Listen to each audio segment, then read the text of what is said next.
नमस्कार।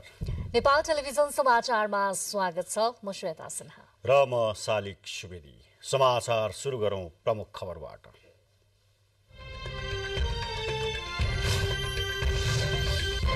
नेताहरू निरन्तर घर दैलो र चुनावी प्रचार अभियानमा।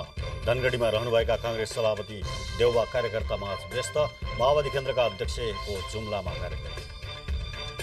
काठमाडौँ उपत्यकामा पनि चुनावी सरगर्मी। प्रचार प्रसारमा जुटेका राजनीतिक दल र उम्मेदवारहरूको व्यस्तता बढ्दै। कुनै पनि हालतमा मत किनबेच नहुने प्रमुख निर्वाचन आयुक्त थपलियाको दावी। बहुदलीय प्रतिस्पर्धात्मक प्रणालीलाई आत्मसात गरेकोले सार्वभौम सत्ताभन्दा ठूलो केही नहुनेमा जोड। अमेरिकी कांग्रेसको नेतृत्व लिने होडमा डेमोक्र्याट र रिपब्लिकन दल बीच मध्यकालीन चुनावी प्रतिस्पर्धा। सन् 2024 को राष्ट्रपतीय निर्वाचनमा भाग लिने डोनाल्ड ट्रम्पको घोषणा र प्रधानमन्त्री कप राष्ट्रिय एक दिवसीय क्रिकेट प्रतियोगिताको सेमिफाइनल समीकरण पूरा। अन्तिम खेलमा त्रिभुवन आर्मी विजयी।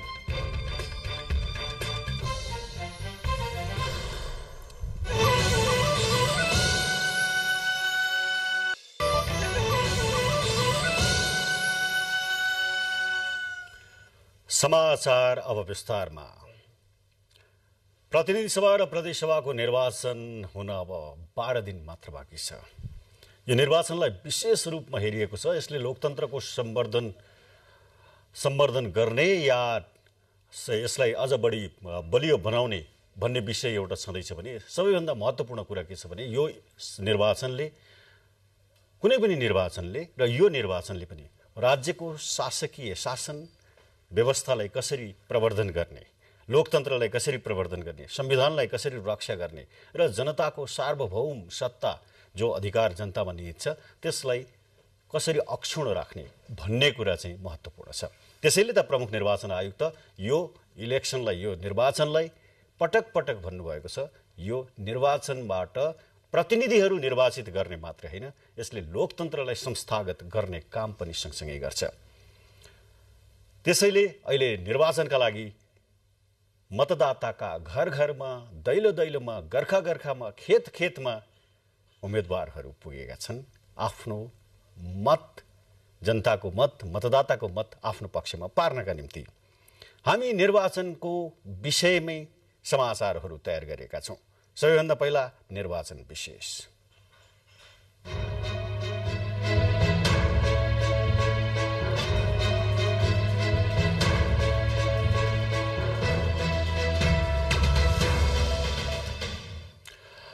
मंसिर 4 गते हुने प्रतिनिधि सभा सदस्य तथा प्रदेश सभा सदस्य निर्वाचन आउन अब 12 दिन मात्र बाँकी छ। जति जति मतदान गर्ने दिन नजिकिँदैछ त्यति त्यति देशैभर निर्वाचन प्रचार प्रसारको क्रम तात्दै गएको छ। उम्मेदवारहरू प्रचार प्रसारका लागि देश दौडाहामा छन्। आफ्नो निर्वाचन क्षेत्रमा केन्द्रित भएका शीर्ष नेताहरू अन्य निर्वाचन क्षेत्रका आफ्नो पक्षका उम्मेदवारहरूलाई जिताउनका निम्ति मतदातालाई आकर्षित गर्नकै लागि देश दौडाहामा पुगेका हुन्। प्रमुख राजनैतिक दलका शीर्ष नेताहरू पनि यति बेला देशैभर मतदातालाई भेट्न र मतदातासँग मत माग्न विभिन्न जिल्लामा हुनुहुन्छ। नेपाली कांग्रेसका सभापति एवं प्रधानमन्त्री शेरबहादुर देउवा विगत केही दिनदेखि डडेलधुरा सहित सुदूरपश्चिम प्रदेशका विभिन्न जिल्लामा आयोजित चुनावी सभालाई सम्बोधन गर्ने र कार्यकर्तालाई भेटघाट गर्ने क्रममा व्यस्त रहनु भएको छ। यसैबीच आज सभापति देउवा धनगढीमा दिनभर पार्टीका कार्यकर्तासँगको भेटघाटमा व्यस्त रहनुभयो। आइतबारदेखि धनगढीमा रहनुभएका देउवाले आसन्न चुनावका लागि पार्टीका तर्फबाट टिकट वितरणपछि असन्तुष्ट भएका र निष्क्रिय रहेका नेता कार्यकर्तालाई समेत बोलाएर पार्टीको पक्षमा लाग्न आग्रह गर्नुभएको छ। असन्तुष्ट नेता कार्यकर्तालाई भेटेर पार्टी र सत्ता गठबन्धनको पक्षमा निर्वाचनको माहौल बनाउन सभापतिले सम्झाइ बुझाइ गर्नुभएको कांग्रेसका जिल्ला सभापति नारायण दत्त भट्टले जानकारी दिनुभयो। सभापति देउवाले कार्तिक 23 गते बैतडी र दार्चुलामा हुने गठबन्धनको चुनावी सभालाई सम्बोधन गर्नुहुने कार्यक्रम रहेको छ। सोही कार्यक्रमलाई नेकपा माओवादी केन्द्रका अध्यक्ष पुष्पकमल दाहाल प्रचण्ड र नेकपा एकीकृत समाजवादीका अध्यक्ष माधव कुमार नेपालले पनि सम्बोधन गर्नुहुने कार्यक्रम रहेको छ। नेकपा माओवादी केन्द्रका अध्यक्ष पुष्पकमल दाहाल प्रचण्डले मंसिर 4 गते हुने प्रदेश तथा प्रतिनिधि सभाको निर्वाचनमा गठबन्धनको अत्यधिक बहुमत आउने र अबको सरकार गठबन्धनकै बन्ने दाबी गर्नुभएको छ। अर्को गठबन्धनसँग कुनै एजेन्डा नभएकाले अहिलेको निर्वाचन अग्रगमन र प्रतिगमन बीचको लडाईँ भएको प्रचण्डले बताउनुभयो। चुनावी सभालाई सम्बोधन गर्न जुम्ला जाने क्रममा सल्यानमा पत्रकारहरूसँग कुराकानी गर्दै प्रचण्डले केपी ओलीले जनताको त्याग, तपस्या र बलिदानबाट प्राप्त संविधान मिच्नुका साथै व्यवस्थालाई ध्वस्त गर्न थालेपछि वाम लोकतान्त्रिक गठबन्धन बनाउनु परेको बताउनुभयो। स्थानीय तहको निर्वाचनमा जे परिणाम देखियो, अब प्रदेश र सङ्घमा पनि चाहिँ गठबन्धनको अत्यधिक बहुमत आउँछ नै, त्यसमा हामी ढुक्क नै छौँ। सरकार गठबन्धनकै बन्छ, त्यसमा पनि हामी प्रष्ट नै छौँ। जुम्लामा आयोजित सभामा अध्यक्ष प्रचण्डले कर्णालीको विकास आफ्नो प्राथमिकतामा रहेको बताउनुभयो। जुम्लाको खलङ्गामा आयोजित सभालाई सम्बोधन गर्दै उहाँले कर्णालीको जुम्लामा उत्पादन हुने मार्सी चामलको चर्चा अहिले निकै भएको भन्दै मार्सी चामललाई अन्तर्राष्ट्रिय बजारसम्म पुर्याउन आवश्यक सहयोग गर्ने पनि बताउनुभयो। विकासको मूल प्रभावबाट कर्णालीका अधिकांश जिल्ला बाहिरै छन्, जसमा दैलेख अपवाद हुने कुरै भएन। छरपष्ट फैलिएका बस्तीहरूमा गुनासा सुन्ने र सुनाउने चटारो दैलेखका उम्मेद्वार र मतदातालाई छ। आफ्ना पीरका भारी बिसाउने मौकाको रूपमा लिन्छन् दैलेखीहरू यो चुनावलाई। पटक पटकका निर्वाचनमा दैलेखी जनताले आफ्नो गाउँ र बस्तीमा कम्तीमा पक्की सडकको माग गर्दै आएका छन्। विकट बस्ती भएकोले उनीहरूलाई राजधानी र सदरमुकाम त के कुरा, एक गाउँबाट अर्को गाउँमा जान नै कठिन हुने गरेको छ। रोजीरोटीको समस्याले त कयौं दैलेखीहरू मातृभूमि छाडेर भारतमा काम गर्न जान बाध्य छन्। जिल्लामा पेट्रोलियम पदार्थको खानी भएको चर्चाले हौसिएका दैलेखीहरू अझै यसको अनुसन्धानले मूर्त रूप नलिँदा खासै रमाइरहेका छैनन्। आफ्नै खेतबारीको उत्पादनले आफूलाई नै पुग्ने अन्नपात समेत उत्पादन नहुँदा बजारको खानेकुरा चर्को मूल्यमा किन्न दैलेखीहरू बाध्य छन्। उत्पादन भएका तरकारीले बजार पाएको छैन। सुविधा सम्पन्न अस्पतालहरू छैनन्। विद्यालय र कलेजहरू पनि उति चित्तबुझ्दो नभएको दैलेखीहरूको गुनासो छ। अब दैलेखको सदरमुकामदेखि कुनै पनि पालिकामा पक्की सडकहरू छैनन्। स्वास्थ्यको अवस्था खस्कदो छ। अहिले नै यहाँ महिला सम्बन्धी, प्रसुति सम्बन्धी केही अथवा गाइनो सम्बन्धी केही रोग लाग्यो भने राम्रो डाक्टरहरू हुनुहुन्न। यस्तै दैलेखलाई यावत समस्याले घेरिराखेको छ। अब आउने निर्वाचनमा दैलेखप्रति चासो भएका, दैलेखप्रति चिन्ता भएका र दैलेखका जनताप्रति आबद्ध नेताहरूमा मतदान गर्नुपर्छ। अबको चुनावमा नयाँ एउटा सार्वभौमिक हिसाबले, सामरिक महत्त्वको हिसाबले सामूहिक गरिब निमुखाहरूको एउटा प्रतिनिधित्व हुने गरिकन त्यस्तो प्रकारको लिडर हुन आवश्यकता छ। केन्द्रीय योजना र प्रदेशका कार्यक्रमहरूलाई प्रभावकारी रूपमा लागू गर्न नसकेको आरोप खेपेका दैलेखका उम्मेद्वारहरू भने सडक र पूर्वाधार विकासमा मतदातालाई आश्वस्त पार्न कसरत गरिरहेका छन्। नयाँ योजनाले कतै मतदाता आकर्षित गर्न सकिएला कि भन्ने सोच पनि उम्मेद्वारहरूमा छ। मुख्य राजनीतिक दलका बाहेक अरू उम्मेद्वारहरू भने भ्रष्टाचार नियन्त्रणको विषयलाई जोडतोडले उठाइरहेका छन्। जनताका काम गर्नका निमित्त 24 घण्टा म जाने दौडिरहेको छु र त्यसैले म 5 वर्ष प्रदेशको सांसद हुँदा पनि यहाँका जनताले धेरै लाभ प्राप्त गर्नुभयो र अरू क्षेत्रभन्दा यो क्षेत्रले धेरै लाभ प्राप्त गरेको छ। पूर्वाधार र शैक्षिक विकासका निमित्त आवश्यक कार्यक्रमहरू सञ्चालन गरिएका छन्। एक गाउँ यस कृषि कार्यक्रमलाई अझै प्रवर्धन गर्ने कार्यक्रम अगाडि सारिएको छ। युवा, महिला, दलित, बेरोजगार र जनजाति सबै क्षेत्रको व्यक्तिहरूलाई उत्पादनमा जोडेर आर्थिक अवस्था बलियो बनाउने मेरो योजना छ। दुईवटा प्रतिनिधि सभा निर्वाचन क्षेत्र भएको दैलेखमा राष्ट्रिय पार्टीका उम्मेद्वारहरू नै निर्वाचनमा मुख्य प्रतिस्पर्धी देखिन्छन्। दैलेखमा सत्ता गठबन्धन र एमालेका उम्मेद्वारहरूसँगै राप्रपा र नेपाल मजदुर किसान पार्टीका उम्मेद्वारहरूको प्रतिस्पर्धा पनि रोचक छ। दैलेख 1 मा सत्ता गठबन्धनको तर्फबाट एकीकृत समाजवादीका अमर बहादुर थापा, एमालेका रविन्द्रराज शर्मा र राप्रपाकी कुन्ती कुमारी शाही बीच त्रिपक्षीय प्रतिस्पर्धा छ। कुन्ती शाही राप्रपाकी महामन्त्री हुनुहुन्छ। दैलेख 1 क मा एमालेका प्रेम थापा र सत्ता गठबन्धनका तर्फबाट नेपाली कांग्रेसका कृष्ण विशी प्रतिस्पर्धामा हुनुहुन्छ भने 1 ख मा सत्ता गठबन्धनका तर्फबाट कांग्रेसका पूर्ण चालिसेसँग एमालेका धर्मराज रेग्मी प्रतिस्पर्धामा हुनुहुन्छ। दैलेख 2 मा गठबन्धनका तर्फबाट नेपाली कांग्रेसका दिगपाल शाही र एमालेका लक्ष्मी प्रसाद पोखरेल बीच नै मुख्य प्रतिस्पर्धा छ। यहाँ शाही र पोखरेल पहिलोचोटि आमने सामने भएका हुन्। दैलेख 2 का प्रदेश सभाहरूमा पनि रोचक प्रतिस्पर्धा छ। दैलेख 2 खमा एमालेका प्रदेश अध्यक्ष विनोद शाहसँग एमालेबाट चुनावकै मुखमा माओवादी केन्द्र प्रवेश गरेका योगेन्द्र शाही प्रतिस्पर्धामा हुनुहुन्छ। शाहीलाई नेपाली कांग्रेस लगायत सत्ता साझेदार दलहरूको समर्थन छ। दैलेख 2 क मा कांग्रेसका घनश्याम भण्डारी र एमालेका तिलक रिजाल बीच नै मुख्य प्रतिस्पर्धा छ। यसअघिको निर्वाचनमा वाम गठबन्धनका तर्फबाट सबै उम्मेद्वार विजयी भएको दैलेखमा यसपटक राजनीतिक समीकरण फेरिएसँगै नतिजामा आउने फेरबदलको चर्चा दैलेखी मतदाताहरू गरिरहेका छन्।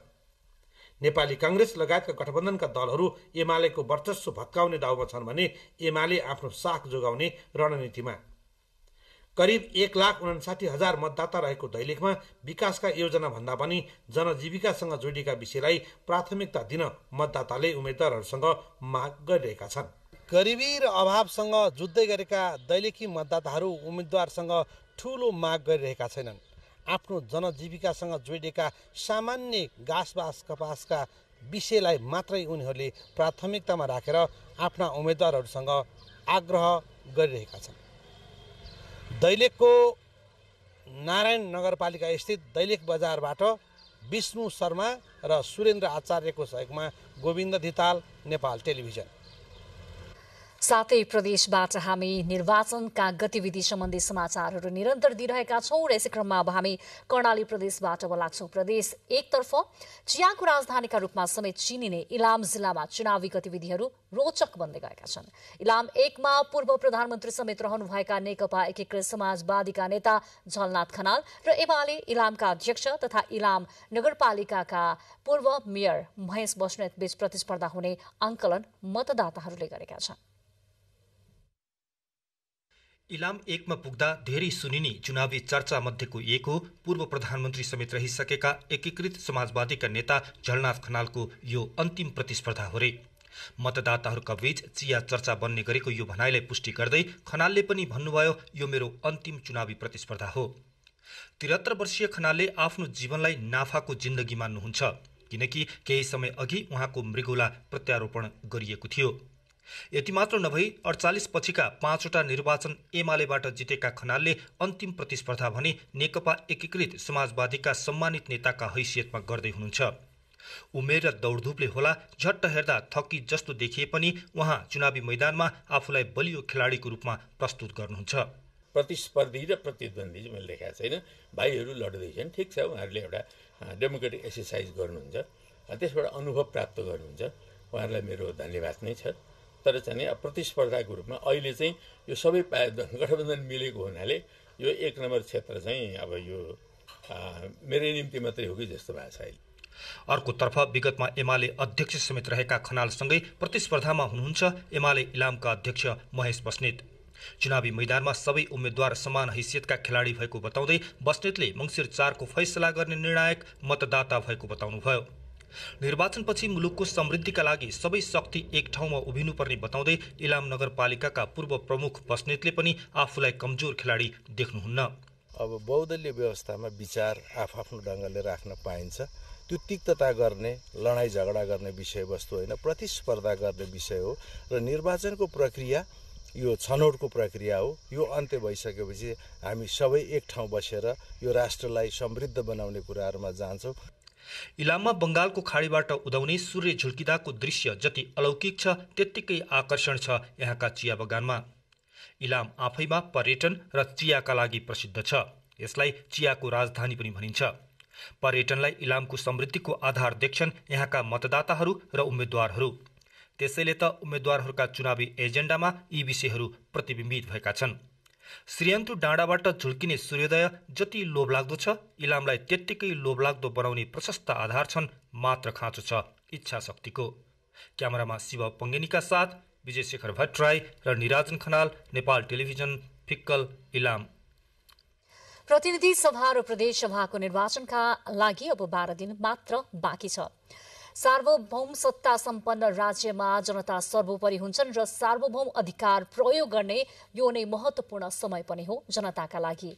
आफूले चाहेका उम्मेद्वारलाई जिताएर राज्य सञ्चालनका लागि जनताले पठाउने महत्त्वपूर्ण अधिकार प्रयोग गर्ने बेला पनि निर्वाचन नै हो र निर्वाचनसँग सम्बन्धित गतिविधिहरू, उम्मेद्वारका एजेन्डा, मतदाताका बुझाइ र माग, विभिन्न विषयहरू हामीले निरन्तर साथै प्रदेशबाट यहाँहरूलाई जानकारी गराइरहेका छौँ र अहिले हामी फेरि 2वटा प्रदेशबाट हामी अहिले प्रत्यक्ष यहाँहरूलाई निर्वाचनका गतिविधि, उम्मेद्वारहरूका एजेन्डा र मतदाताका विषयमा हामी कुराकानी गर्न गइरहेका छौँ र हामीसँग अहिले सुदूरपश्चिम प्रदेशको बाजुराबाट प्रकाश सिंह हाम्रा संवाददाता प्रत्यक्ष जोड्नु भएको छ भने जुम्ला, कर्णाली प्रदेशको जुम्लाबाट रतन नेपाली जोडिनु भएको छ। उहाँहरू दुवैजनालाई नेपाल टेलिभिजनको समाचारमा स्वागत गर्दै बाजुराका प्रकाश सिंह हाम्रा सहकर्मी, उहाँसँग हामी पहिला कुराकानी गर्न जाँदैछौँ। प्रकाशजी, जस्तो यहाँ बसेर रिपोर्टिङ गर्दै हुनुहुन्छ, निर्वाचनसँग सम्बन्धित गतिविधि नजिकबाट निहालिरहनु भएको छ। यसपटकको चुनावका लागि उम्मेद्वारहरूले जसरी उत्साहित भएर एजेन्डाहरू लगिरहेका छन्, मतदाता चाहिँ त्यो हिसाबमा चाहिँ कतिको उत्साहित पाउनु भएको छ उम्मेद्वारको तुलनामा मतदाता? पक्कै पनि श्वेताजी, बाजुरा नेपालको सबैभन्दा बढी गरिब भएको जिल्लाका रूपमा छ। प्रत्येक वर्ष बाजुरामा जति पनि उम्मेद्वारहरू प्रतिनिधि सभा अथवा प्रदेश सभा स्थानीय तहको चुनावमा गाउँमा एजेन्डा लिएर बाजुराको गरिबी न्यूनीकरण गर्न र बाजुराको शिक्षा, स्वास्थ्य र यातायातको एजेन्डा लिएर गाउँ गाउँ पुग्ने गरेका थिए। त्यो बेला पुग्दा त्यहाँका स्थानीय बाजुराका बासिन्दालाई पक्कै पनि अब यो पार्टीले जित्यो, यो व्यक्तिले जित्यो भनेपछि हाम्रो बाजुराको विकास हुन्छ, बाजुराको गरिबी हुन्छ र बाजुराको स्वास्थ्य शिक्षामा केही प्रगति हुन्छ, 12 मास बाजुरामा गाडी चल्ने किसिमको हुन्छ भन्ने एकदम आश अपेक्षा मानिरहेका हुन्थे। तर यो पालि भने विगतभन्दा अलिक फरक छ।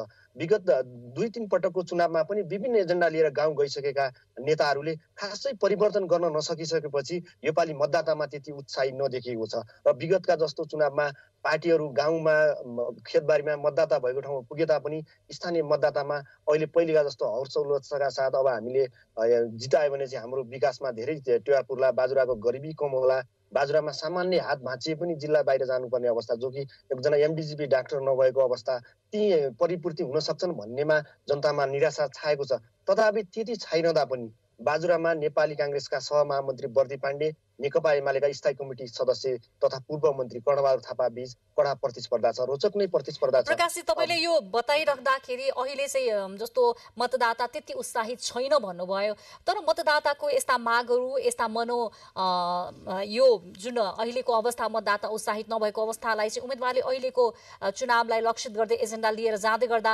कतिको सम्बोधन गर्न सकेका छन्, कतिको ध्यान दिएका छन् यो पाटोलाई चाहिँ? अहिले चाहिँ उनीहरूले लोकतान्त्रिक वाम गठबन्धन र नेकपा एमाले को उम्मेद्वारहरू छन्। लोकतान्त्रिक वाम गठबन्धनबाट नेपाली काङ्ग्रेसको प्रतिनिधि सभामा बर्दी पाण्डे हुनुहुन्छ भने नेकपा एमालेबाट कर्णबहादुर थापा हुनुहुन्छ। उहाँहरू दुईटैको टिम गाउँमा हामी विकास गर्छौँ अथवा फलानुले जितेर गरेन अथवा फलानाको सरकार हुँदा अथवा काङ्ग्रेसको अथवा एमालेको सरकार हुँदा भएन भन्ने किसिमको आश्वासन पार्नका लागि चाहिँ गाउँमा गएर एक किसिमको आफ्ना एजेन्डाहरू लिइराख्नु भएको छ। त्यति हुँदा पनि बाजुराको सामान्य गरिबीमा परिवर्तन नहुनु, 12 महिना बाजुराको सदरमुकाम मार्तडीमा यातायात पुग्नु नसक्नु र बाजुरामा सामान्य स्वास्थ्य सेवा लिनका लागि पनि जिल्ला बाहिर जानुपर्ने बाध्यता जो विगतदेखि बाजुरावासीले गरिरहेका छन्, त्यसो भइरहँदा गाउँतिर गएका जो राजनीतिक अहिलेका उम्मेद्वारहरू, उहाँका कार्यकर्ताहरू गइरहँदा पनि त्यति विश्वस्त त छैनन्। तर दुईटै पक्षले उहाँहरूलाई विश्वास पार्नका लागि विभिन्न किसिमका उहाँहरूले उनीहरूका सामाजिक मुद्दाहरू, समस्याहरू नोट गर्ने, हामी त्यो गर्छौँ भन्ने वाचा बन्धन गर्ने त्यति मात्र होइन। प्रकाशजी, बाजुरा ह्युमन डेभलपमेन्ट इन्डेक्स नेपालको 77वटा जिल्लामध्ये सबैभन्दा गरिब जिल्लाको रूपमा सूचीकृत छ। गरिबी छ, त्यसो भएर गरिब जिल्ला भयो। त्यहाँ पूर्व मन्त्री कर्ण थापा पनि उम्मेदवार हुनुहुन्छ एमालेको तर्फबाट र नेपाली काङ्ग्रेसका युवाहरूको माझ लोकप्रिय बनेका सहमहामन्त्री भर्खरै 14औं महाधिवेशनबाट निर्वाचित बद्री पाण्डे पनि उम्मेदवार हुनुहुन्छ। त्यहाँका नागरिकले, मतदाताले निर्वाचनका बेला डिमान्ड गरेका यो चाहिँ डिमान्डहरू चाहिँ नेताहरूले पुरा गर्छु भनेर आश्वासन दिनु भएको छ या पुरा गर्न नसकिने अवस्था छ बाजुरालाई यो यो यो ढङ्गबाट लैजान सक्छु, तपाईँले मार्तडीमा सडक पुगेको छैन भनेर भन्नुभयो, सडक पुर्याउँछु, स्वास्थ्य चौकीको निर्माण हुन्छ, शिक्षालयहरू बन्छन् होइन, अनि अन्य मानवाधिकारका विषयहरूलाई सम्बोधन गर्छु भनेर नेताहरूको प्रतिबद्धताप्रति ती मतदाता, प्रतिबद्धता त पक्कै छ, मतदाता कतिको विश्वस्त र आश्वस्त छन्? पक्कै पनि शालिग्रामजी, कर्णबहादुर नेकपा एमालेको उम्मेद्वार कर्णबहादुर थापा पूर्व मन्त्री हुन् भने नेपाली काङ्ग्रेसका सहमहामन्त्री एकपटक संविधान सभाको समानुपातिक सांसद हुन् भने अर्को पटक राष्ट्रिय सभाको सदस्य हुन्। दुवैजना एक सत्तामा पुगिसकेको हुँदा त्यति भइरहँदा पनि बाजुराको शिक्षा, स्वास्थ्य, रोजगारमा केही परिवर्तन नआउनु, बाजुराका धेरै वासीहरू भारतीय तेस्रो मुलुकभन्दा भारतमा गएर ज्याला मजदुरी गर्नुपर्ने जो बाध्यता अहिले पनि चलिआएको छ। बाजुराको सदरमुकाम मारतडीमा वर्षातको 4 महिना यातायात बन्द हुन लागेको 5 वर्ष जति भइसक्यो। आश्वस्त र विश्वस्त कति छन् मतदाता? मतदाता आश्वस्त र विश्वस्त गर्नेमा भने अघिल्लो चुनावमा केही गर्छन् कि भन्ने किसिमको थियो, तर त्यसको केही पनि च्यान्स खासै त्यति आउन सकेको स्थिति नहुँदा बाजुराको गरिबी दर, रोजगारको दर, शिक्षा, स्वास्थ्यको झन् खस्कँदो गइसकेपछि मतदाता माझमा चाहिँ त्यति विश्वस्त र आश्वस्त चाहिँ नभएको पाइन्छ। गाउँमा जाँदा पनि आउँछन् जान्छन्। मतदातामा जस्तै अहिले पटक पटक हामीले सुन्ने गरेका छौँ, अन्य जिल्लाहरूमा, अन्य निर्वाचन क्षेत्रहरूमा शीर्ष नेताहरूले 17 गतेबाट चाहिँ ठुला आमसभाहरू गर्न सक्ने निर्वाचन आयोगले त्यो बाटो खुला गरिसकेको छ। आमसभाहरू, कोणसभाहरू, सभा सम्मेलनहरू नहुने र घर घरमा उम्मेदवारहरू जाने जुन प्रचलन बढेको छ र मतदाता त्यति उत्साहित भएका छैनन् जति उम्मेदवारहरू उत्साहित भएका छन्। पहिलाका चुनावहरूमा, स्थानीय तहको चुनावदेखि आम निर्वाचनमा जुन उत्साह चुनावको हुन्थ्यो त्यो चाहिँ उत्साह छैन। खास गरेर कर्णालीका क्षेत्र अथवा सुदूरपश्चिमका क्षेत्रहरूमा त्यो उत्साह देखिएको छैन भन्ने गुनासाहरू सुनिएको छ। त्यो विषयमा के छ? त्यो पक्कै पनि उत्साह नहुनुको एउटै कारण के हो भने विगत 5 वर्षदेखि बाजुराको 1,38,000 राष्ट्रिय जनगणना 78 को प्रारम्भिक तथ्याङ्क अनुसार छ।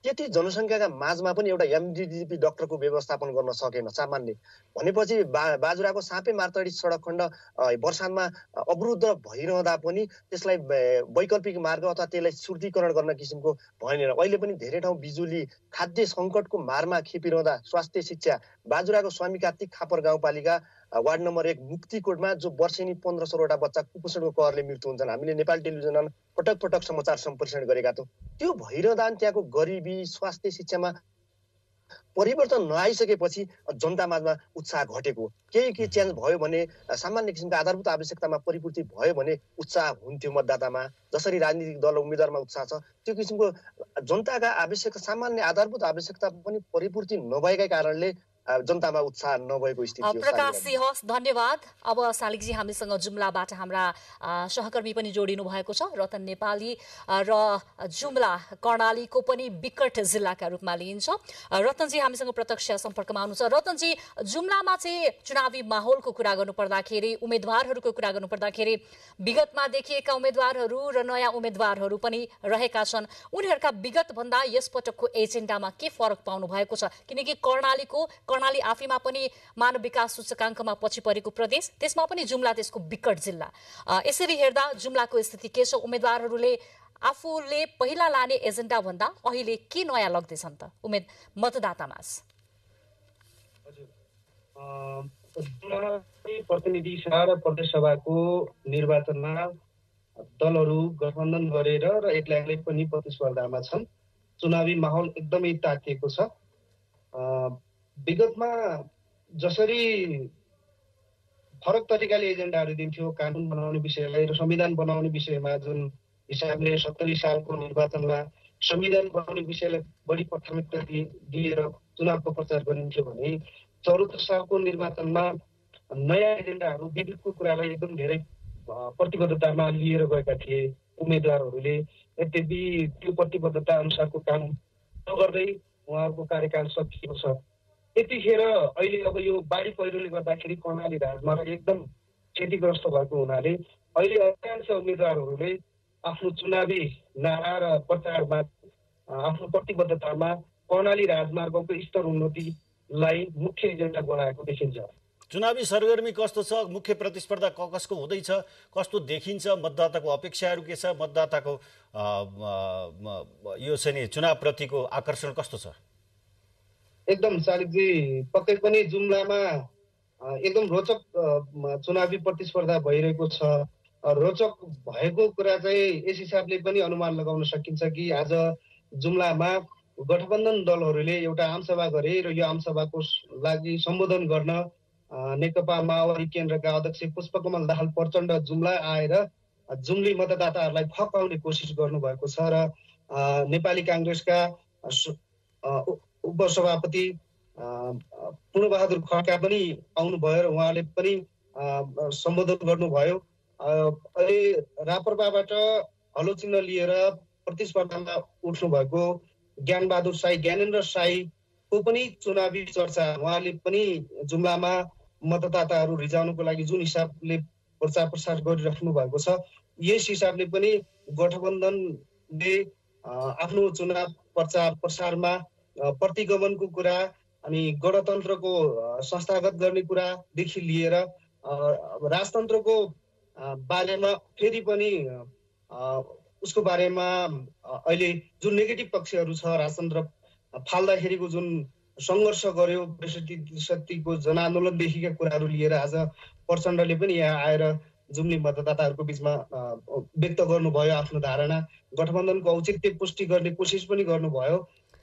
यसरी ठुला पार्टीहरू गठबन्धन गरेर भए पनि चुनावी मैदानमा भए पनि अहिले एक प्रकारको चुनौती महसुस गरिरहेको देख्न, त्यो अनुमान गर्न सकिन्छ। हस् रतनजी, जानकारीको लागि धन्यवाद। उहाँ हुनुहुन्थ्यो कर्णाली प्रदेशको जुम्ला जिल्लाबाट रतन नेपाली, हाम्रा संवाददाता। हामी अहिले सुदूरपश्चिम प्रदेश र कर्णाली प्रदेशबाट प्रत्यक्ष रूपमा चुनावी गतिविधि सम्बन्धी जानकारी लिइरहेका छौँ र जसरी चुनाव नजिकिँदैछ निरन्तर हामीले विभिन्न सातै प्रदेशबाट हाम्रा सहकर्मीहरू विभिन्न प्रदेशमा रिपोर्टिङको क्रममा पनि पुग्नु भएको छ र स्थानीय संवाददाताहरूबाट पनि हामी निरन्तर यहाँलाई जानकारी दिइ नै रहेका छौँ र निर्वाचनसँग सम्बन्धित अन्य समाचारहरू बाँकी नै छन्। एकैछिन विश्राम।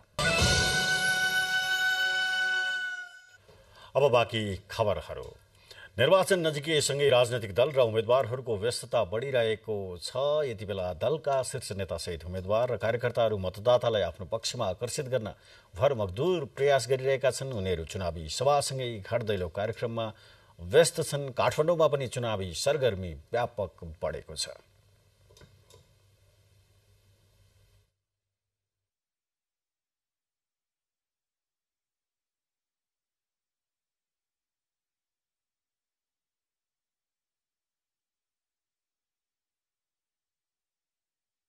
भर यति बेला चुनावी माहौल बढेको छ।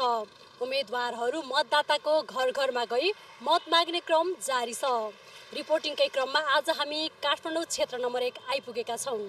यो क्षेत्रलाई राजधानीको निर्वाचन क्षेत्रहरू मध्येकै महत्त्वपूर्ण क्षेत्रको रूपमा लिइन्छ। त्यसैले पनि यस क्षेत्रको चुनावी माहौल अलि फरक रहेको छ। सचेत मतदाताहरूको बसोबास भएको क्षेत्रको रूपमा समेत लिइने यस क्षेत्र निर्वाचन गतिविधि प्रति सबैको चासो रहने गरेको छ। कुल 45,187 मतदाता रहेको काठमाडौँ क्षेत्र नम्बर 1 मा महिला मतदाताको संख्या 23,448 छ भने पुरुषको संख्या 21,570 छ। प्रतिनिधि सभा सदस्यका लागि 32 जना उम्मेदवार रहेको यस क्षेत्रमा स्वतन्त्र उम्मेदवारको संख्या मात्रै 11 छ। यस क्षेत्रबाट 2074 सालको प्रतिनिधि सभा निर्वाचनमा नेपाली कांग्रेसका उम्मेदवार प्रकाशमान सिंहले कुल 10,936 मत प्राप्त गरी निर्वाचित हुनुभएको थियो भने तत्कालीन विवेकशील साझा दलका उम्मेदवार रविन्द्र मिश्रले 10,118 मत प्राप्त गर्नुभएको थियो।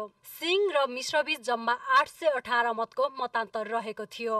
अहिले लोकतान्त्रिक वाम गठबन्धनका साझा उम्मेद्वारको रूपमा नेपाली कांग्रेसका नेता प्रकाशमान सिंह पुनः चुनावी प्रतिस्पर्धामा हुनुहुन्छ। आफ्नो पुरानो विरासत कायम गर्न प्रयत्नशील रहनुभएका सिंह यति बेला मतदाताहरूलाई रिझाउन मतदाताको घर दैलोमा पुगेर आफूले गरेका काम र नयाँ प्रतिबद्धताहरू सार्वजनिक गरिरहनु भएको छ। संविधान जारी गर्नेदेखि लिएर त्यसपछि संविधान जोगाउनको लागि गरेका क्रियाकलापहरूबाट र संविधान लागू गर्नुको लागि अहिलेको यसपटकको निर्वाचनमा हामीहरूले चाहिँ भोट हामीले चाहिँ मागिरहेका छौँ। विवेकशील साझा पार्टी परित्याग गरी राप्रपाबाट प्रतिस्पर्धामा उत्रिनुभएका रविन्द्र मिश्र पनि राप्रपाका कार्यकर्ता सहित यति बेला घर दैलो अभियानमा सक्रिय हुनुहुन्छ।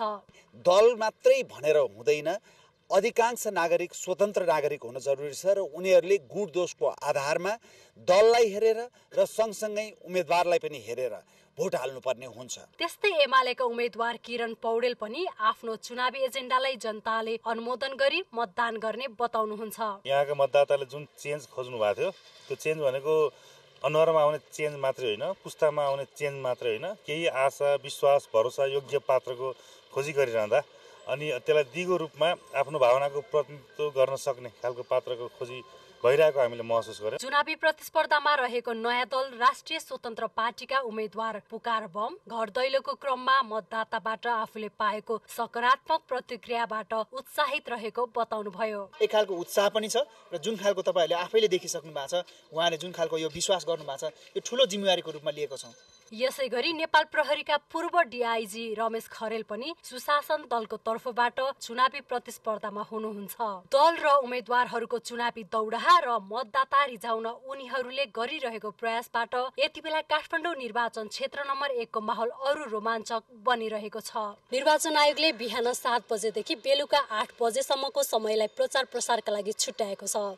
त्यसैले पनि उम्मेद्वारहरू बिहानैदेखि बेलुकासम्म मतदाताको घर घरमा पुगी मत माग्न व्यस्त देखिन्छन्। विनय देसारका साथ दिलीपा श्री अधिकारी, नेपाल टेलिभिजन। अब ओखलढुङ्गाको प्रसंग। प्रतिनिधि सभातर्फ एउटा र प्रदेश सभातर्फ 2वटा निर्वाचन क्षेत्र रहेको ओखलढुङ्गामा 18 जना उम्मेद्वारहरूले चुनावी गतिविधि तीव्र पारेका छन्। उम्मेद्वारहरू धेरै भए पनि मुख्य प्रतिस्पर्धा भने सत्ता गठबन्धन र सत्ता विपक्षी गठबन्धनका उम्मेद्वार बीच हुने अनुमान गरिएको छ। 2074 सालको निर्वाचनमा ओखलढुङ्गामा एमालेका एघेरा सुनवार र कांग्रेसका रामहरि खतिवडा प्रतिस्पर्धी हुनुहुन्थ्यो। त्यति बेला एमालेको साथमा माओवादी थियो। वाम गठबन्धन गरेर एमालेका सुनवारले खतिवडासँग 5253 मतान्तरले जित हासिल गर्नुभयो। अहिले प्रतिनिधि सभा सदस्य निर्वाचनमा फेरि एमालेका सुनवार र कांग्रेसका खतिवडा नै मैदानमा हुनुहुन्छ। अघिल्लो निर्वाचनमा एमालेको साथमा रहेको माओवादी अहिले कांग्रेसको साथमा छ। गठबन्धन बनेको मौका छोपेर खतिवडा कांग्रेसको पुरानो गढ फर्काउने दाउमा देखिनुहुन्छ। थर्ड लार्जेस्ट पार्टी माओवादी हामीसँग अहिले गठबन्धनमा छ। उहाँहरूको इमान्दारिता पनि कहीँ कसी लाउने ठाउँ छैन। यो हेर्दाखेरि अहिले 10,000 भन्दा बढी भोटले ओखलढुङ्गामा विजय प्राप्त गर्ने वातावरण बनेको छ। 2015 सालदेखि 56 सालसम्मको ओखलढुङ्गाको अधिकांश निर्वाचनमा कांग्रेस हावी थियो। 2064 को संविधान सभा निर्वाचनमा दुवै क्षेत्रमा माओवादीले जित निकाल्यो। 2070 सालको संविधान सभा निर्वाचनमा खतिवडा र सुनवार दुवै विजयी हुनुभएको थियो। प्रतिनिधि सभातर्फ एउटा र प्रदेश सभातर्फ 2वटा निर्वाचन क्षेत्र रहेको ओखलढुङ्गामा 18 जनाको उम्मेदवारी छ। निर्वाचन नजिकै गर्दा जिल्लाको चुनावी माहौल बढ्दै गएको छ। 2 पटक सांसद हुनुभएका एमालेका सुनवारलाई फेरि जित निकाल्ने चटारो छ। भौतिक पूर्वाधारको क्षेत्रमा र चाहिँ विभिन्न सामाजिक कामहरूको सन्दर्भमा हामी सबै एकताबद्ध भएर यसपटक निर्वाचनको मैदानमा उत्रेका छौं। आउँदो निर्वाचनका लागि ओखलढुङ्गामा मतदाता संख्या 1,17,897 रहेको छ। जिल्लामा 84 मतदान स्थल र 153 मतदान केन्द्र रहेका छन्। यो निर्वाचनमा 9वटा राजनीतिक दलबीच प्रतिस्पर्धा चलिरहेको छ, जसमध्ये कांग्रेस माओवादी गठबन्धन र एमाले बीच मुख्य प्रतिस्पर्धा देखिन्छ। जिल्लामा साना दलले पनि प्रभाव बढाउँदै गएका छन्, जसका कारण चुनावी परिणाम कसको पक्षमा जान्छ भनेर भन्न सकिने अवस्था छैन। नवराज कार्की, नेपाल टेलिभिजन, प्रदेश नम्बर 1 ओखलढुङ्गा। राष्ट्रिय प्रजातन्त्र पार्टी राप्रपाका पूर्व अध्यक्ष पशुपति शमशेर राणाले नेपाललाई गणतन्त्र आवश्यक नभएको बताउनु भएको छ। गणतन्त्र भित्रिएपछि नेपालको सार्वभौमिकतामा असर परेको भन्दै नेपाललाई गणतान्त्रिक व्यवस्थाको सट्टा प्रजातान्त्रिक राज्य व्यवस्था सुहाउने भनाई उहाँको छ। कपिलवस्तुको लवनीमा आयोजित चुनावी सभालाई सम्बोधन गर्दै उहाँले देशका ठूला दलहरूले नेपाल बिगारेको आरोप समेत लगाउनुभयो। राणाले कपिलवस्तु 1 को सवालमा सबै राप्रपाका मतदाताले प्रतिनिधि सभामा हलोमा मतदान गरेर इमान्दारिता देखाउन उहाँले आग्रह गर्नुभयो।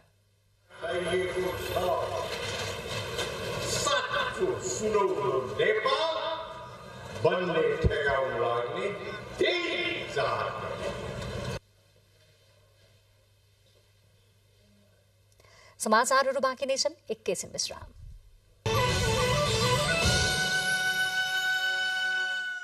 बाँकी खबरहरू। प्रमुख निर्वाचन आयुक्त दिनेश कुमार थपलियाले कुनै पनि हालतमा मत किनबेच नहुने बताउनु भएको छ। थपलियाले पैसाले मतको निर्धारण गर्न नमिल्ने र लोकतन्त्रमा सार्वभौम सत्ता कहिले पनि किनबेच नहुने कुरामा आफू विश्वस्त रहेको बताउनुभयो। रेडियो नेपालले आयोजना गरेको एक तालिमको शुभारम्भ गर्नुहुँदै थपलियाले संविधानले जनताको बहुदलीय प्रतिस्पर्धात्मक प्रणालीलाई आत्मसात गरेको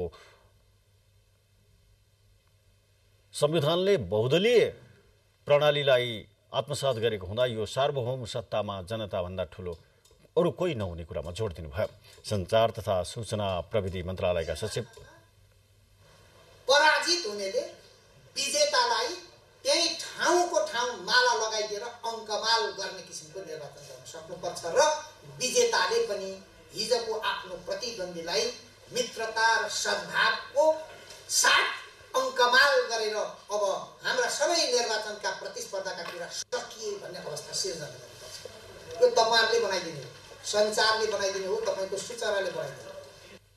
सञ्चार तथा सूचना प्रविधि मन्त्रालयका सचिव तथा रेडियो प्रसार सेवा विकास समितिका अध्यक्ष वैकुण्ठ हरियाले प्रत्येक निर्वाचन फरक हुने हुँदा सञ्चार माध्यमलाई निर्वाचन आचार संहिता पूर्ण रूपमा पालना गरिदिन अनुरोध गर्नुभयो। प्रत्येक निर्वाचन विशिष्ट प्रकारका हुन्छ। प्रत्येक निर्वाचनका आफ्नै महत्त्व हुन्छन्। यसका तौर तरिका प्रविधि सबै कुरोहरूको चाहिँ आफ्नै विशिष्टता हुन्छ। त्यसैले यहाँले सिकेको कुरोलाई पुनर्ताजगी गर्न यो अति जरुरी छ। कहाँनिर के कुरोहरूलाई महत्त्व दिने, कसरी चाहिँ नि सकेसम्म छिटो प्रामाणिक कुरोहरूलाई श्रोतामाझ पस्किने भन्ने कुरोहरूमा चाहिँ नि नयाँ नयाँ प्रविधिका कुरोहरूलाई कसरी त्यसमा लिने भन्ने कुरोहरूमा पनि यहाँहरूलाई केही न केही जानकारी प्राप्त हुँदै नै छ। तालिममा निर्वाचन रिपोर्टिङका समस्या समाधानहरू र समाचारमा निर्वाचनका विषयवस्तुहरू लगायतका विषय प्रशिक्षण दिइने बताइएको छ। निर्वाचन आयोगले निजी क्षेत्रका उद्योगी व्यवसायीहरूलाई आसन्न प्रतिनिधि सभा सदस्य र प्रदेशसभा सदस्यको निर्वाचनको थप माहौल बनाउन सहयोग गरिदिन आग्रह गरेको छ। आयोगले आसन्न निर्वाचन 2079 को सन्दर्भमा निजी क्षेत्रसँगको अन्तर्क्रियामा प्रमुख आयुक्त दिनेश कुमार थपलियाले व्यावसायिक सामाजिक उत्तरदायित्व अन्तर्गत आफ्नो सूचना सम्प्रेषण संयन्त्र मार्फत आयोगका सूचना तथा सन्देशहरू प्रवाह गरिदिन उद्योगी व्यवसायीहरूलाई अनुरोध गर्नुभयो। उहाँले आयोगको सामाजिक सञ्जालमा आबद्ध भई आयोग मार्फत उत्पादित मतदाता शिक्षा, आचार संहिता पालना तथा निर्वाचनसँग सम्बन्धित सूचना तथा सन्देशहरू आफ्नो साङ्गठनिक संयन्त्र तथा सामाजिक सञ्जाल मार्फत प्रवाह गरी सहयोग गरिदिन आग्रह गर्नुभयो। एकजनाले एकजनालाई भन्यौँ भने पनि त धेरै कुरो हुन सक्छ। त्यसकारण यो माहौल निर्माण गर्नको निम्ति मैले 2-4वटा कुराहरू यदि मिल्छ भने मात्रै है, फेरि तपाईँलाई यो थिलो भएका बेलामा थप थिलो पार्ने कुनै आशय मनाशय केही पनि छैन। तपाईँले आफ्ना फेसबुक ट्विटरहरूमा लेखिदिन सक्नुहुन्छ यति गते चुनाव छ भाग लिउँ है। निर्वाचनको माहौल तयार गर्नको निम्ति यहाँहरूबाट के मिल्छ के सकिन्छ सहयोग गरिदिनको निम्ति म आग्रह गर्दछु। नेपाल उद्योग वाणिज्य महासङ्घका कार्यवाहक अध्यक्ष चन्द्र ढकालले निर्वाचन सफल बनाउने सन्दर्भमा आयोगले निजी व्यवसायीहरूलाई पनि सम्झिएकोमा खुसी प्रकट गर्दै आफ्नो संयन्त्र मार्फत आयोगको आग्रह कार्यान्वयन गर्न सहयोग गर्ने प्रतिबद्धता व्यक्त गर्नुभयो।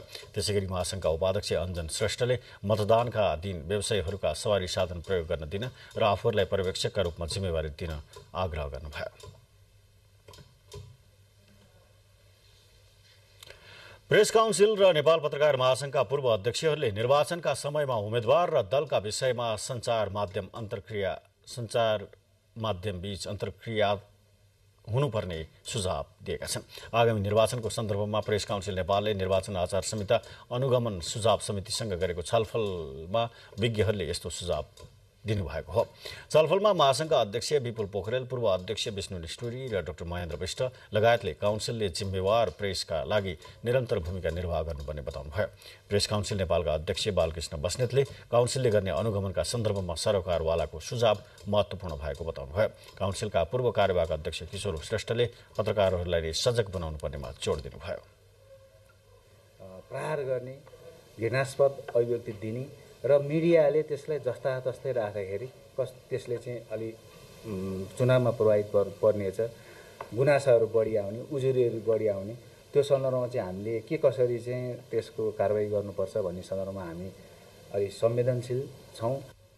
काउन्सिलले सञ्चार माध्यममा नियमित अनुगमनका साथै निर्वाचन लक्षित गरी वस्तुगत र विषयगत अनुगमन गरिरहेको जनाएको छ।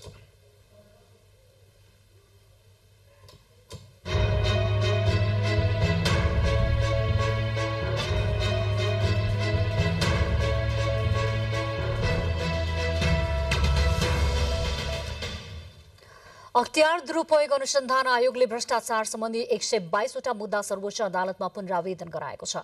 आयोगले आज पत्रकार सम्मेलन गरी विशेष अदालतबाट भएको फैसला चित्त नबुझेको भन्दै भ्रष्टाचार सम्बन्धी मुद्दाहरूको सर्वोच्चमा पुनरावेदन गराएको जानकारी दिएको हो। यसरी पुनरावेदन गरिएका मुद्दाहरूमा सामाजिक सुरक्षा भत्ता, हिनामिना, गैर सम्पत्ति आर्जन, घुस, गलत प्रतिवेदन लगायत प्रकृतिका मुद्दाहरू रहेका छन्।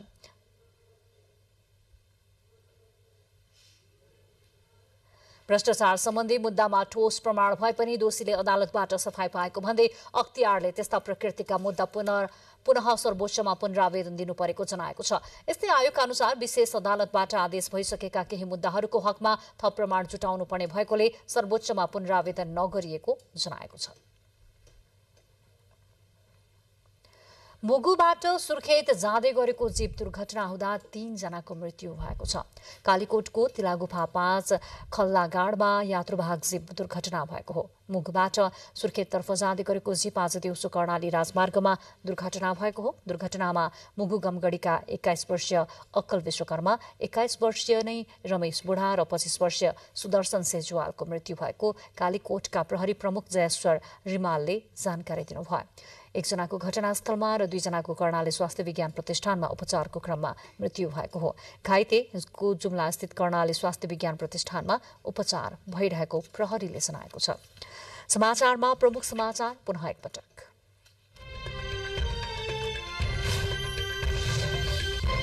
नेताहरू निरन्तर घर दैलो र चुनावी प्रचार अभियानमा धनगढीमा रहनुभएका कांग्रेस सभापति देउवा कार्यकर्तामाझ व्यस्त। माओवादी केन्द्रका अध्यक्षको जुम्लामा कार्यक्रम। काठमाडौँ उपत्यकामा पनि चुनावी सरगर्मी, प्रचार प्रसारमा जुटेका राजनैतिक दल र उम्मेद्वारको व्यस्तता बढ्दै। कुनै पनि हालतमा मत किनबेच नहुने प्रमुख निर्वाचन आयुक्त थपलियाको दावी। बहुदलीय प्रतिस्पर्धात्मक प्रणालीलाई आत्मसात गरेकाले सार्वभौम सत्ताभन्दा ठूलो केही नहुनेमा जोड। अमेरिकी कांग्रेसको नेतृत्व लिने होडमा डेमोक्रेट र रिपब्लिकन दलबीच मध्यकालीन चुनावी प्रतिस्पर्धा। सन् 2024 को राष्ट्रपति निर्वाचनमा भाग लिने डोनाल्ड ट्रम्पको घोषणा। र प्रधानमन्त्री कप राष्ट्रिय 1 दिवसीय क्रिकेट प्रतियोगिताको सेमिफाइनल समीकरण पूरा। अन्तिम खेलमा त्रिभुवन आर्मी क्लब विजयी।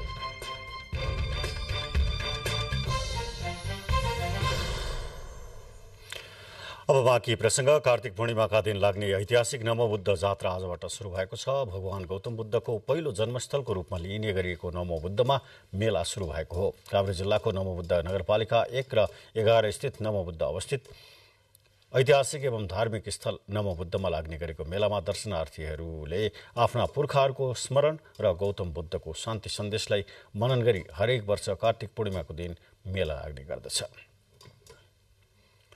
विक्रम सम्वत 2072 सालको विनाशकारी भूकम्पले क्षतिग्रस्त बनेको स्वयम्भूको दोङ छोलिङ देवा धर्म राष्ट्रिय ध्याङगुठी गुम्बाको पुनर्निर्माण सम्पन्न भएको छ।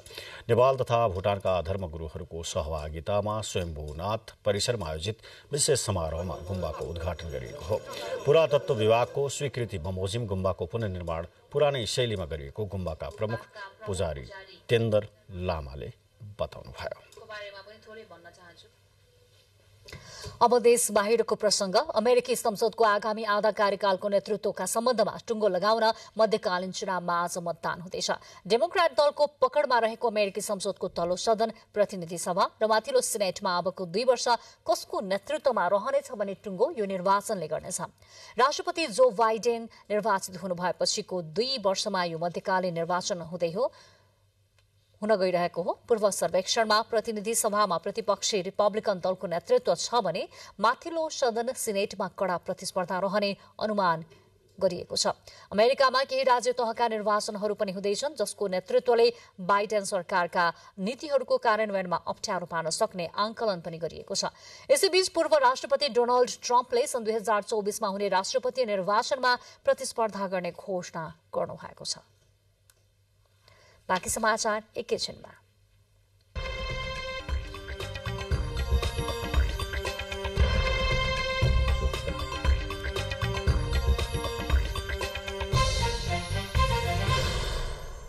अब आर्थिक समाचार।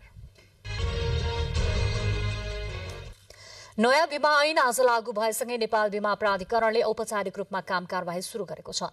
ऐनमा भएको व्यवस्था अनुसार साविकको बीमा समिति नेपाल बीमा प्राधिकरणमा रूपान्तरण भएको हो। आज एक कार्यक्रमका बीच अध्यक्ष सूर्यप्रसाद सिलवालले बीमा क्षेत्रको अधिकार सम्पन्न निकायका रूपमा प्राधिकरणले औपचारिक रूपमा काम सुरु गरेको बताउनुभयो। ऐनमा भएका व्यवस्था विस्तारै कार्यान्वयनमा लैजानुपर्ने दायित्व प्राधिकरणको रहेको उहाँको भनाइ छ। अब खेलकुद समाचार।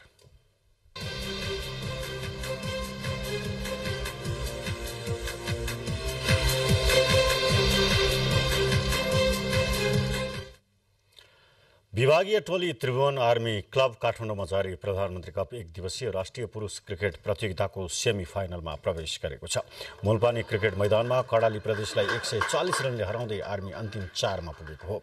आर्मीले दिएको 255 रनको लक्ष्यसहित जवाफी ब्याटिङ गरेको कर्णालीले 28 ओभर 3 बलमा अल आउट हुँदै 114 रन मात्र बनाउन सक्यो। त्यसअघि टस हारेर पहिलो ब्याटिङ गरेको आर्मीले 50 ओभरमा 6 विकेट गुमाएर 254 रन बनाएको थियो।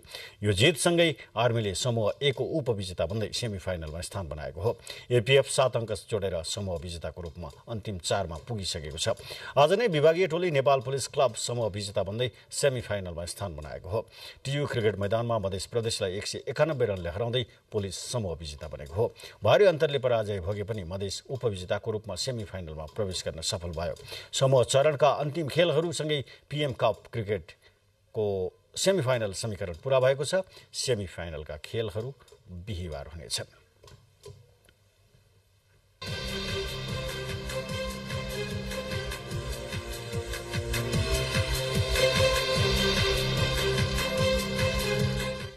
अब मौसम। सुदूरपश्चिम कर्णाली, लुम्बिनी र गण्डकी प्रदेश लगायत देशको पहाडी भूभागमा आज राति आंशिकदेखि सामान्य बदली रही बाँकी भूभागमा मौसम सामान्यतया सफा रहने तथा पहाडी भूभागका 1-2 स्थानमा हल्का वर्षाको सम्भावना रहेको मौसम पूर्वानुमान महाशाखाले जनाएको छ।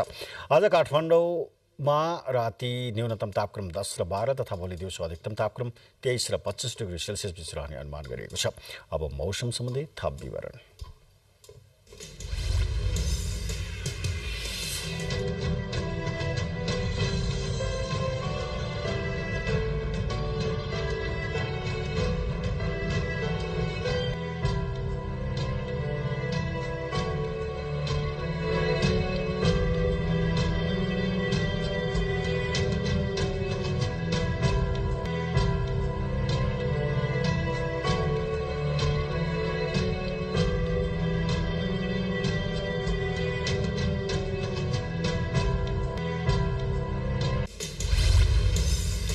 बुलेटिनको अन्त्यमा प्रमुख खबरहरू फेरि एकपटक।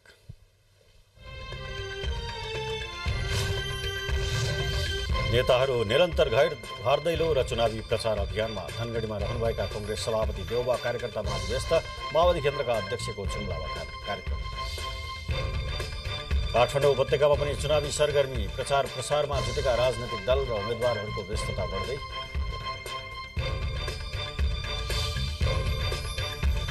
कुनै पनि हालतमा मत किनबेच नहुने प्रमुख निर्वाचन आयुक्त थपलियाको दावी। बहुदलीय प्रतिस्पर्धात्मक प्रणालीलाई आत्मसात गरेकाले सार्वभौम सत्ताभन्दा ठूलो केही नहुनेमा जोड। अमेरिकी कांग्रेसको नेतृत्व लिने होडमा डेमोक्रेट र रिपब्लिकन दलबीच मध्यकालीन चुनाव प्रतिस्पर्धा। सन् 2024 को राष्ट्रपति निर्वाचनमा भाग लिने डोनाल्ड ट्रम्पको घोषणा र प्रधानमन्त्री कप राष्ट्रिय एक दिवसीय क्रिकेट प्रतियोगिताको सेमी फाइनल समीकरण पूरा। अन्तिम खेलमा त्रिभुवन आर्मी विजयी।